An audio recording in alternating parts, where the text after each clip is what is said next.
I can feel it, I can feel it,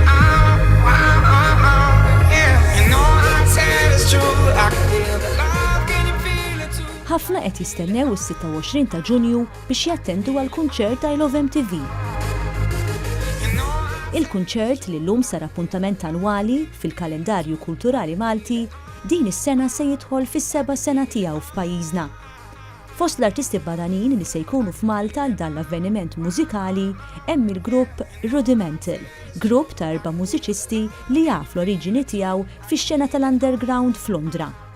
Ġimgħa l-bogħod mill-kunċert li se jsir fuq il-Fossos tal-Furjana, tkellimna ma' Piers Eggett, membru tal-grupp Rudimental, li spjegalna li l-4 membri tal-grupp ilhom ħbieb mit-tfulija u ilhom fix-xena mużikali għal dawn l-aħħar 6 snin.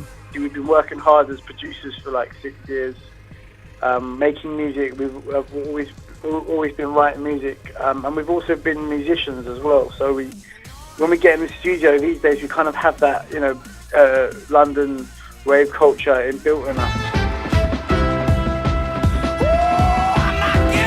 Piers tkellem magħna dwar kif il-mużika tal-grupp taġen flimkien il-kitba tradizzjonali tal-mużika flimkien ma' element elettroniku li jagħmel il-mużika tagħhom waħda mfittxija ħafna minn dawk li jsegwu l-mużika moderna.